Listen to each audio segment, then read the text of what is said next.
तो वहाँ पे आप कौन सा क्रॉप लगवाने वाले हो? वहाँ अभी तो हम हल्दी और मिर्ची का प्लान कर रहे हैं। ओके। और ये औषधि वनस्पतियों में से कुछ? दोनों औषधि है, सोच है आपकी। देखिए देखिए तो आज भी ऐसी बहुत सारी वनस्पति ऐसी हैं जिसका अर्क निकाल के फॉरेन की फार्मास्यूटिकल कंपनियां, मैं आयुर्वेद की बात नहीं कर रहा हूँ यहाँ पे, फॉरेन की फार्मास्यूटिकल के जो है वो इसका अर्क का इस्तेमाल करती हैं। कंपनी को तो चाहिए कि मेरे को तो कम से कम 500 टन मटेरियल दे, खेडूत वो दे नहीं पाएगा और वो ले नहीं पाएगा, तो दोनों का मिसमैच हो जाएगा वहाँ पे। ये नमस्कार, मैं गिरीश आप सभी का स्वागत करता हूँ। यह इस वीडियो का दूसरा पार्ट है। पहले पार्ट में हम बात कर रहे थे और आज जिनके साथ मैं इंटरव्यू कर रहा हूँ यह दोनों भी किसान भाई बहुत मतलब अपने अपने क्षेत्र में अनुभवी है और स्पेशलिस्ट है और दोनों ने अपने अपने क्षेत्र में काफ़ी अनुभव लिया है। तो अगर आपने पहला पार्ट नहीं देख लिया है तो उसको देख लीजिए, फिर इस पार्ट को देखिए तो आपको ज़्यादा इन्फॉर्मेशन मिलेगी। तो जैसे कि मैं आपको बोल रहा था कि औषधि वनस्पतियों में आपका काम है, तो कुछ मतलब आज की जो एग्रीकल्चर है, तो आज के एग्रीकल्चर में जो नॉर्मल किसान है कि भाई जिसको ज़्यादा कुछ मालूम नहीं है वो भी औषधि वनस्पति लगवा पाएगा क्या? देखो हमारे वहाँ क्या होता है कि मैं जो करता हूँ, जैसे कि सिंधे साहब मेरे नेबर हैं, मैं उनको फॉलो करता रहता हूँ कि अगर मैं अपनी सोच नहीं लगाता हूँ, फिर सिंधे साहब ने जो लगाया वो अगले साल मेरे को लगाना है, और फिर सारे किसान एक ही प्रोडक्ट पे आ जाएंगे और इसका भाव नीचे आ जाएगा। तो ये स्टोरी रिपीट होती रहती है। इसकी वजह ये होना चाहिए, थोड़ा गवर्नमेंट का भी रोल होना चाहिए, थोड़ा फार्मर का भी रोल होना चाहिए कि डिस्ट्रीब्यूट हो कि भाई आप ये इतने ज़्यादा एकड़ से ये चीज़ बोई नहीं जाएगी, वरना किसी को भाव नहीं मिलेगा। अब भी जैसा चंदन खेती के बारे में हो रहा है उत्तर भारत में, अरे साहब उत्तर भारत में आप देखेंगे ना, हाँ, तो हर कोई किसान चंदन लगवाने का सोच रहा है। तो 8 साल 10 साल बाद जब चंदन निकलेगा तो वो अचानक से इतना बड़े क्वांटिटी में आएगा कि रेट ही मिलेगा नहीं किसान को। और दूसरा ये है कि भी जैसे कि चंदन की तो वर्ल्ड ओवर हमारे इंडिया की मोनोपोली थी, मतलब कि कहीं और जगह पे चंदन ही था। चंदनम न वने वने, ऐसा एक संस्कृत का सुभाषित था। चंदनम न माणिक्यम न गजे गजे, चंदनम न वने वने। हर एक जगह पे चंदन नहीं होता है। अब हम हर जगह पे चंदन लगाना चाहते हैं। अच्छा, आज वर्ल्ड का सबसे ज़्यादा सैंडलवुड ऑयल का एक्सपोर्टर कौन है? ऑस्ट्रेलिया।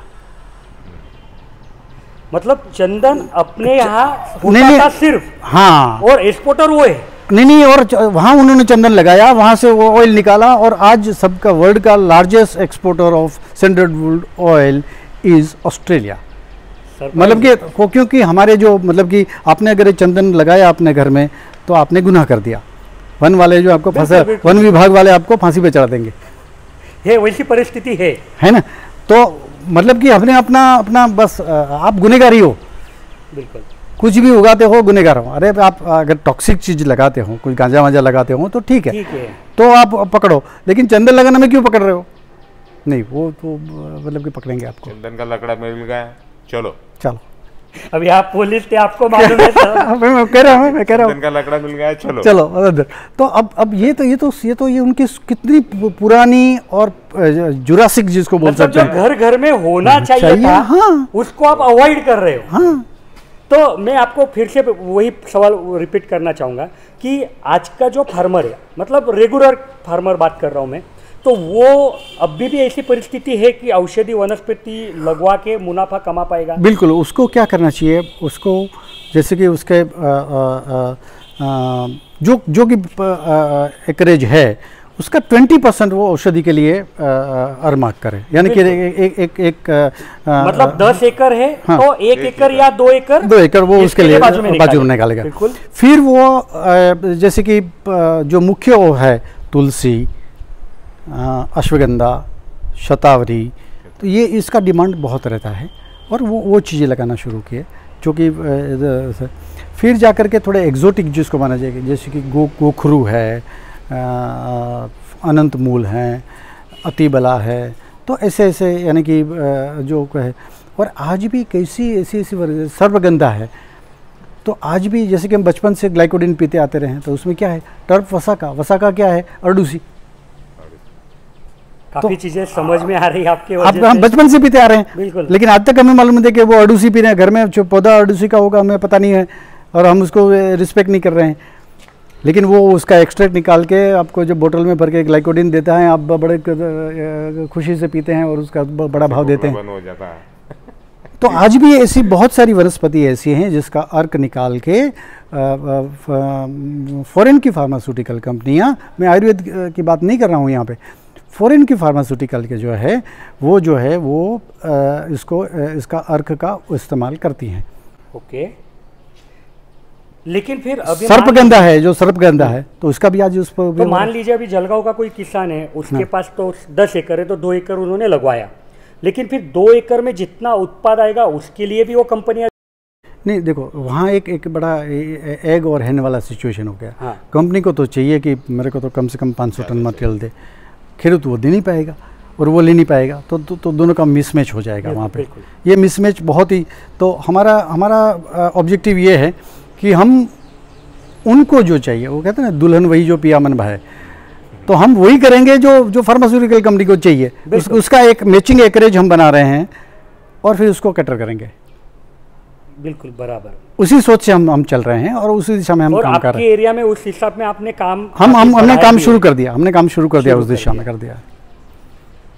चलो अच्छा है। और फिर मैं कुछ मतलब जो मुझे मन में सवाल है वो पूछना चाहूँगा कि जैसे कि कुछ साल पहले स्टीविया का बात छिड़ी थी कि भाई पूरे देश में स्टीविया, मतलब मैं आपको बोलना चाहूँगा कि मेरे पहचान के कुछ लोग हैं कि जो बड़े बड़े कंपनियों में कॉरपोरेट लेवल पे बड़े बड़े पद पे थे, उन्होंने वो जॉब छोड़ के कहीं पे लीज के ज़मीन लेके स्टीविया लगवाई और अभी वापस बोल रहे हैं अभी जॉब चाहिए। तो ये दिक्कत क्यों आई उनको? अच्छा, इससे जैसे कि मैंने आपको उस वक्त भी बात की थी कि हर एक रीजनल यानी कि उस मिट्टी का कुछ प्रभाव है, उस एनवायरनमेंट का यानी उस वातावरण का, क्लाइमेट का एक प्रभाव है जो उस चीज़ में खास चीज़ पैदा करती है। जैसे कि नेपाल, आप अगर नीमच मंडी में जाएं तो नेपाल की शतावरी है वो बोलेगा आपको 950 रुपये के किलो की मिलेगी, और नॉर्मल शतावरी हैं 200 रुपये, 150-200 रुपये में मिलेगी। तो ये डिफरेंस जो है, क्योंकि उसमें औषधीय तत्व जो है वो ज़्यादा है और उसके मायने बहुत है। तो उस तरह से ये चीज़ें, जैसे कि मैं अगर पंजाब से बासमती का बीज लेकर के अपने वहाँ बो दूंगा तो वो बासमती की फ्लेवर मेरे को नहीं आएगी। मतलब वो पेड़ ही आएगा नहीं या क्या? नहीं, पेड़ तो हो जाएगा, वेजिटेटिव ग्रोथ तो आपको जरूर मिलेगा, लेकिन उसके अंदर का अर्क जो है, स्टीवोसाइड जो है वो आपको नहीं मिल रहा है, इसलिए फैक्ट्री वाला आपका खरीदेगा नहीं, या वो कम दाम पे खरीदेगा। और फिर आप फैक्ट्री वाला को गाली देंगे कि भाई यार वो तो लूटने की कोशिश कर रहा है। वो लूटने की कोशिश नहीं कर रहा है, उसको भी तो फैक्ट्री चलानी है। अगर उसको स्टीविसाइड नहीं मिलेगा तो वो प्राइस में एडजस्ट करेगा कि 10% वाला स्टीविसाइड वाला है तो इतना भाव, अगर मेरे को 2% वाला देते हो तो इसका ना। अभी हमारे इधर गन्ने में भी वैसा ही सीन रहता है, या दूध में भी फैट का हाँ, के हिसाब से तो जो वो निकलता है वो अभी अपने वहाँ नहीं आया है, वो आएगा तो सबको बताएगा। तो अभी आपने मतलब वहाँ पे नया जमीन लिया या पुराने जमीन हम तो क्या कर रहे हैं? हम तो जमीन लीज पे लेकर के काम कर रहे हैं। तो अभी मतलब आप जहाँ पे ड्रिप लगवाना चाह रहे हैं तो वो कितनी जगह है? अभी तो सिर्फ बहुत छोटी जगह है, 16 एकड़ है। ओके, तो वहाँ पे अभी आपके पास खेत तालाब है आपने जैसे हाँ, बोला। बहुत बड़ा और उसी के ऊपर आपको ड्रिप लगवाना है, लेकिन अभी तुरंत में पानी चला गया, इसके लिए आपको अर्जेंट में कोई सिंचाई सिस्टम चाहिए। हाँ। तो वहाँ पे आप कौन सा क्रॉप लगवाने वाले हो? वहाँ अभी तो हम हल्दी और मिर्ची का प्लान कर रहे हैं। ओके, और ये औषधि वनस्पतियों में से कुछ?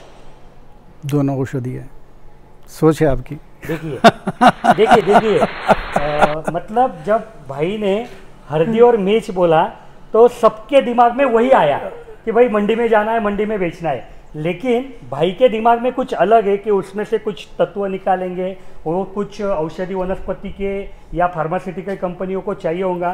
तो मैं सभी किसान भाइयों को यही चीज़ बताऊंगा कि सबने ही ऐसी सोच रखनी चाहिए, तब जाके काम बढ़ेगा। तो बहुत अच्छा लगा, आपने बहुत सारी चीज़ें बताई हमारे लिए। किसान भाइयों को भी नॉलेज में काफ़ी अपडेट हुआ होगा, और आगे कभी और मुलाकात होंगी तो बात बढ़ाएंगे। लेकिन अभी के लिए यह वीडियो हम ख़त्म करते हैं, और आप सभी को भी धन्यवाद बोलते हैं कि आपने आखिरी तक यह वीडियो देखी। धन्यवाद।